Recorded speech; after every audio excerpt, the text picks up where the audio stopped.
considering how many.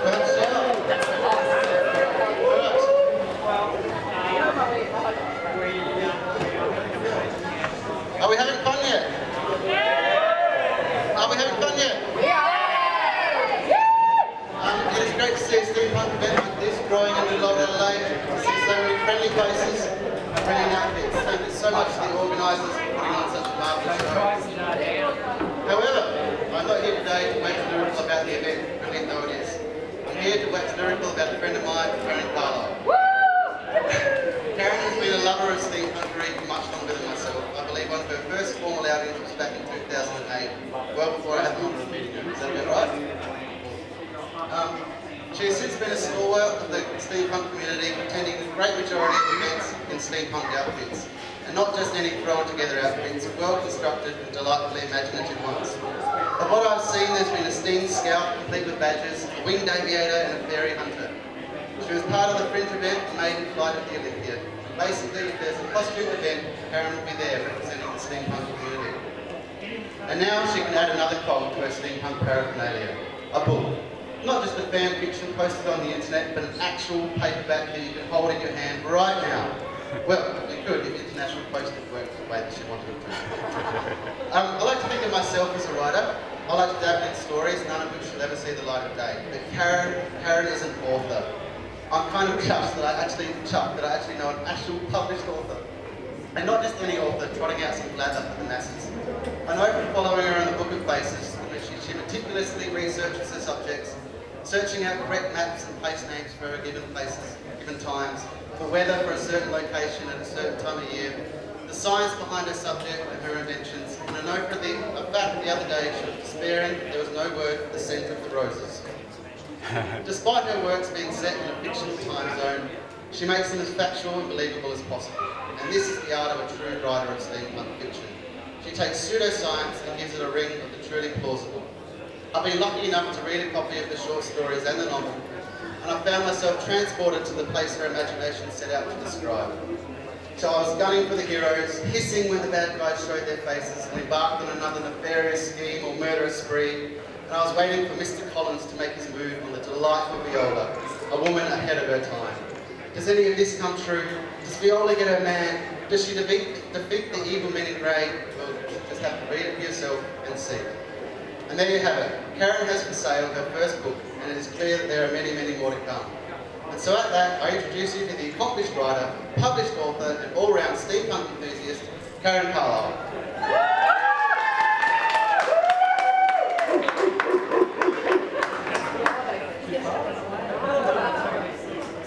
This is the first time I've done this, and I'm really nervous. So just a week.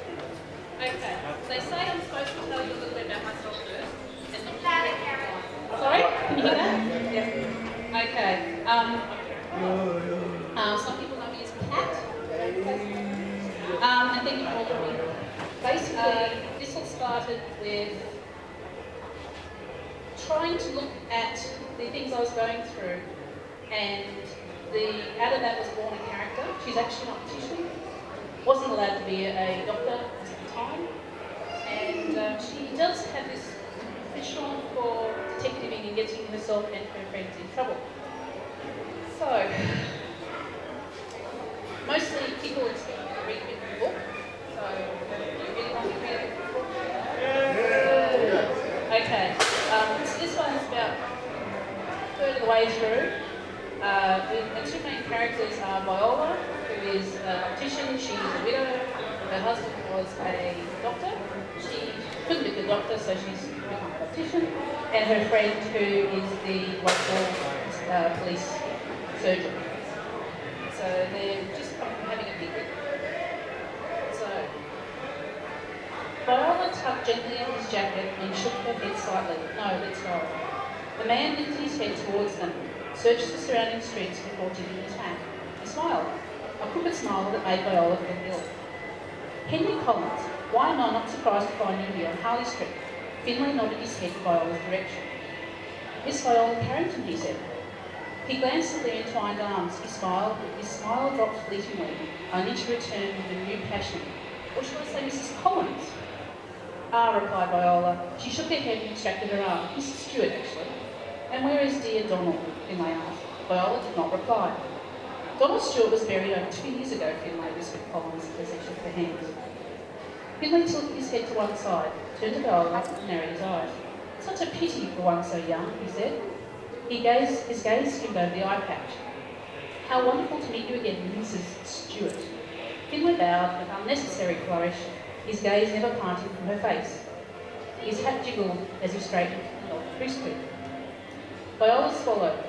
She avoided the stare, letting her gaze fall to the ground. A faint jangle issued under his sleeve. Viola glanced at Finlay's gloved hand.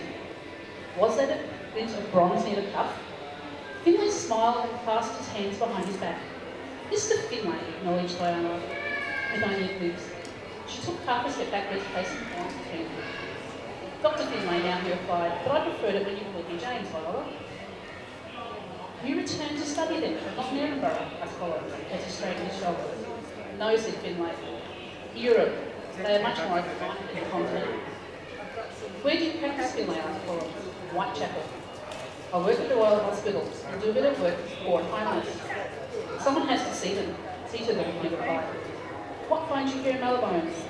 asked Collins. There was a pause. "Research," Finlay finally replied.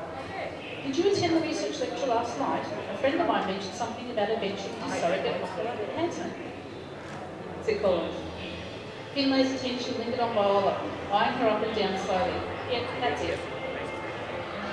Something nudged at Viola's elbow. "Perhaps Dr. Stewart would like to accompany us." His voice calmed recalling. Viola turned her attention to the two men and ventured a quick glare in Finlay's direction. Finlay clenched his hands. There was a faint click. Viola remembered those hands. She shuddered. "You are uncharacteristically quiet, Dr. Stewart," said Finlay. One corner of his mouth curled up. "You used to be the life of the party, if I remember correctly. You married life tamely." Viola sucked in a quick breath and returned to Collins' side. "Dr. Collins also works with Marylebone Police," Viola said, hoping to catch Finlay off guard and provide a veneer of security for herself. Finlay shoved his hands into his pockets and looked Viola directly in the eye. Viola swallowed. Finlay blinked slowly and turned his face to Collins. "You always were good at deception, Collins." As were you, I recall," replied Collins. "Anything interesting of late?" asked Finlay. "2 murders," replied Collins. He screwed up his nose. "Not pretty." "Like it was in Whitechapel," said Viola. Viola shot a quick glance back in her direction. "Dr. Stewart seems to think they are similar to the Whitechapel murders' handiwork. She has an idea of how to obtain the identification of our local killer." "How so?" asked Finlay. His attention now drawn directly to Collins. Viola let out a low, quiet breath. Now his vile grey eyes were occupied elsewhere. They were replenished for her lungs. Her hands gripped Collins' arms tightly. "She intends to make an optogram, if we're lucky enough to have another murder. We may be able to catch the image of the villain and possibly get an identification," explained Collins. "You have an interesting eyes, Dr. Stewart," asked Finlay. "She's an excellent oculist," replied Collins. "I suppose it's not surprising given," started Finlay. "Given what?" snapped Viola. Finlay's gaze flickered back to Viola and skimmed over her left eye and centred on her eye patch. "I could fix that for you," he declared. "Fix what?" asked Viola. "How did you lose your eye, Viola?" he asked. The crooked smile had returned to his lined face. Viola's chest tightened. A thread of ice shot up her arm and stabbed the empty socket concealed under the eye patch. She slowly stepped back, this time finding scant comfort in the shadow of her friend Collins. Her right hand went up to her lace-edged patch. Her fingers trembled slightly as she adjusted the accessory that seemed to be so offensive to him. "Now see here, Finlay, you may be an old friend, but that's not a question a gentleman should ask." Collins stepped forward to meet him. He stood a few inches taller than Finlay. He looked down and hissed, "I will not have you embarrassing Viola." Finlay clicked his tongue. "I excel at research, Collins." "I excel at research, Collins," he replied. His teeth gritted behind unmoving lips, his jaw muscles tightened. Collins pulled Finlay to one side, tucked his hat, turned his back to Viola. A gallant effort, but not effective. Viola listened unobtrusively. We both know that transplant technology is not that advanced. And what happens when you give up or fail? What then? Why fear failure, Henry? How can you fail if you don't even try? Finlay asked. I will not condone you giving her false hope. I think you should be on your way, Dr. Finlay.